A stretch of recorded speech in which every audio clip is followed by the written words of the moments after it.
syukur nakaslem jong Nong Hima. MLA ka Nong constituency ubalong ru president jong Voice of the People Party uba Ardent milar basayo man ula bo jingkeli namar ba ukwa bantip ya ki kerteng jong ki breu ki badai ki Nong Bangladesh ki bala petwir haka Thma East Pakistan ki bala ai Jaka ha Rynjah daga sorkar Henry menta kila don ki bala dino ya ki Jaka ki bakisa Haba jubab ya ka jingkeli ke bala bo do ba Ardent ha kenta keli jingkeli ha ka dor barmang tengka ke bala long menta ka sengi ka arpo nyau terik rempang menteri bedai pet ya ka tenat land revenue uba kermen shela ula ong ba ya ki kerteng jong kita ki bre ki ba deno ya ki Jaka umpat don hakti jong Henry unsawat jingtem uba kermen ula jubab ru ba kila don hado hajar saus pa arpo hundreo teli ki Jaka bala ai ki regimen ni ki kinhon haga Jaka jong ka land revenue uba Ardent ula bo jingkeliru bala don ni bala ai Jaka ki MLA ni ki bahayeng jong ki MLA syaka Jaka ka revenue land uba kermen ula juba bahado menta kam shimla don kabakum kata Question number 67, question raised by Honorable Member by Ardent Milam Basamoit. Sri Kerman Shila, Minister in charge, to reply, please.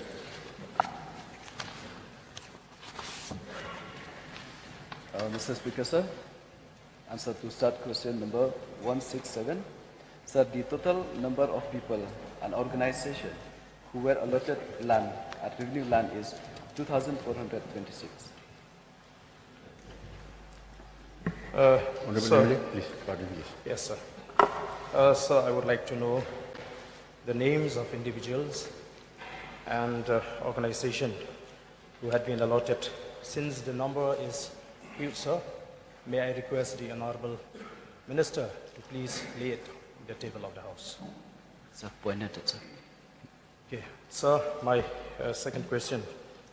Sir, I was recently told that certain individuals, I mean to say the Bangladesh refugees who were allotted land in Rynjah have sold away the revenue land.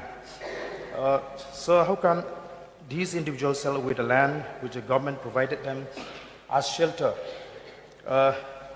in the event of the war of liberation of Pakistan, East Pakistan, now known as Bangladesh?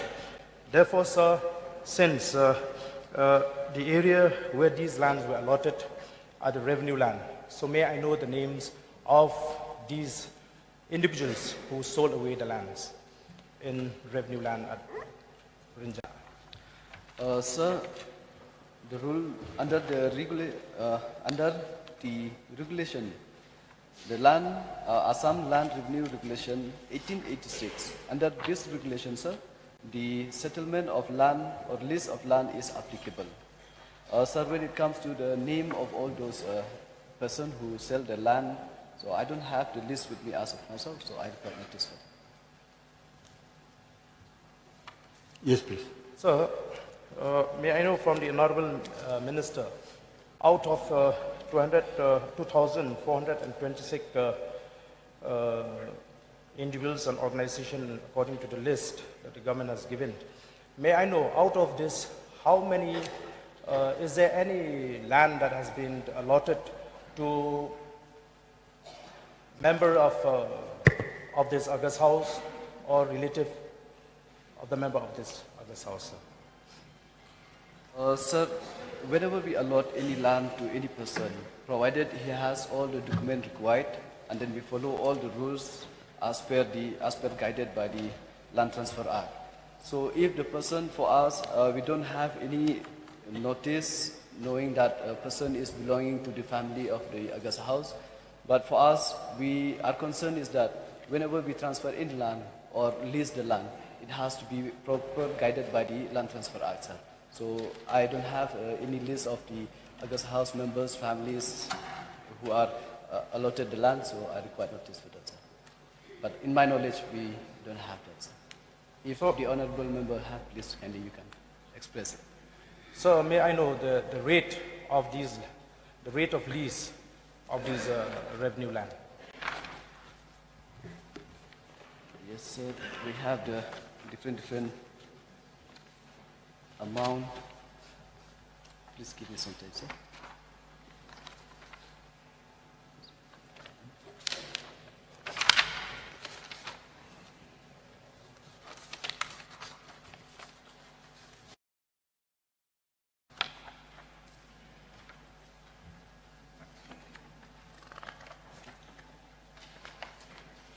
Please give me some time, sir.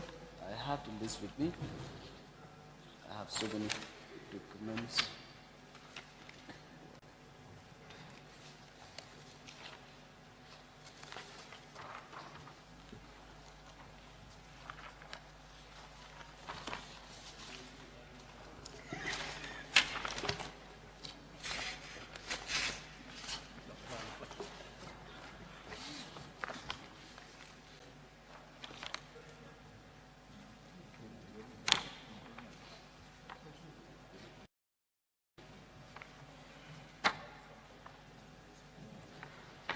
Sir, for the purpose of religious and charitable purpose, unencroachment land, 5% of the market value of the land at the time of settlement.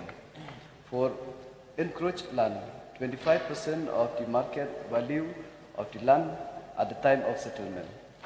For the purpose of socio-cultural and agricultural purpose, 10% of the market value of the land at the time of settlement for the unencroached land.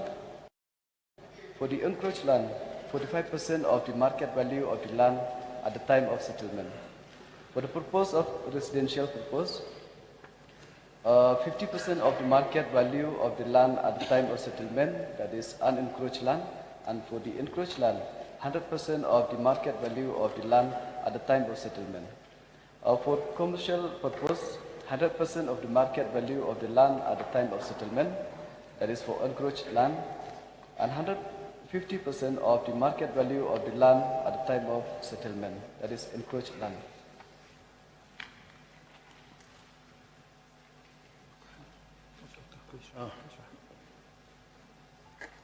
Baroni, please. Sir, yesterday we've been... You raised your hand, no? Pardon, sir? You raised your hand, right? You raised your hand. Yes. Okay. I'll not create precedent anymore, sir. Sir, yesterday we were discussing about alienation of land. Sir, is there any revenue land being alienated in the sense that, being illegally encroached? For example, we have revenue land in Upper Shillong, we have revenue land in and around Shillong. Is there any revenue land being encroached? Because the government, so we've seen in the course of discussion during this session, the government is trying to create a land bank.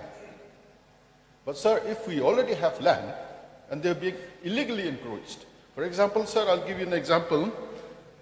I've seen in the media just about a week back, there's some group, questioning whether Maxwellton Estate is being illegally encroached or not. And similar land in and around Shillong, sir.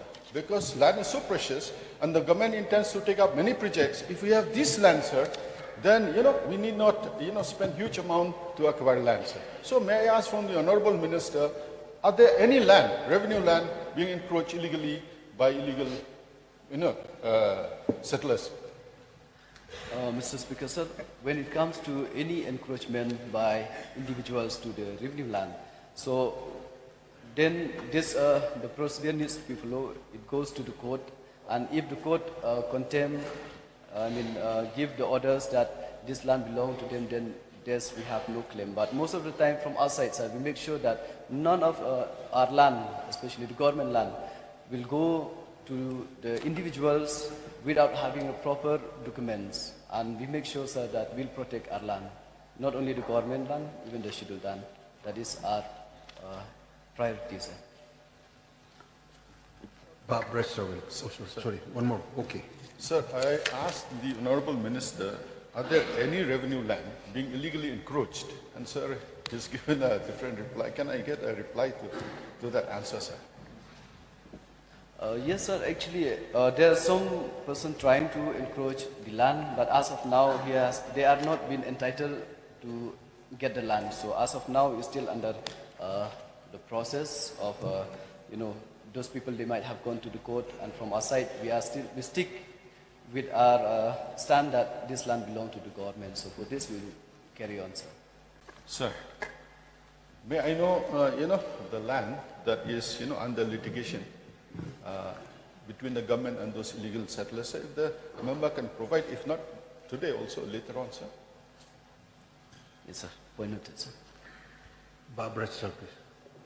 Also, since he has raised this earlier, so you may speak. Thank you, sir. May I know from the Honorable Minister, is it a fact that huge plot of government land at Forest Colony Shillong is occupied by individuals who are not employees of Forest Department?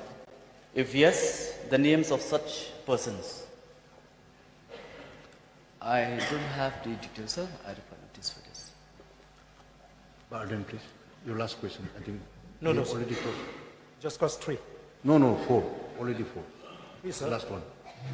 Okay, sir, I have, because I just wanted to, this is not a question, a clarification on the reply of the minister, sir. Because in the course of his reply, when I asked about the rate, he's mentioned about encroached land. Encroached land and the rate of those encroached land. But what I want exactly is the lease, the rate of lease of these revenue lands, sir. A very simple question, sir. Before I ask my last question, sir.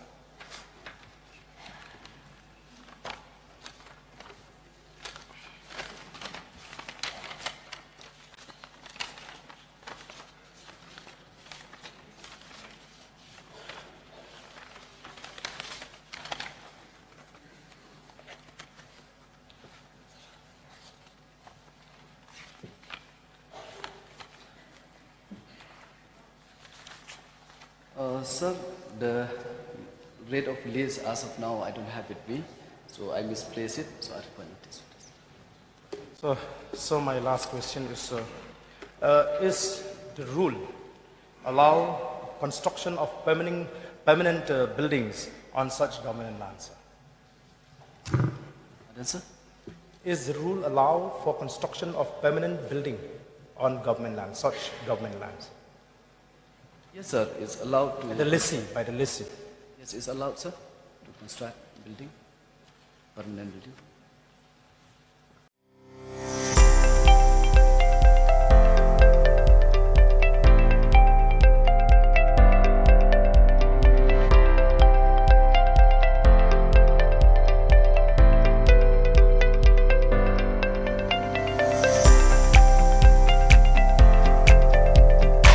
Citizen first is our motto.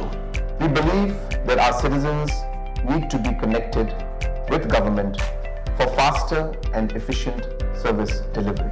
I am happy to announce that we are coming up with a dedicated CM helpline call center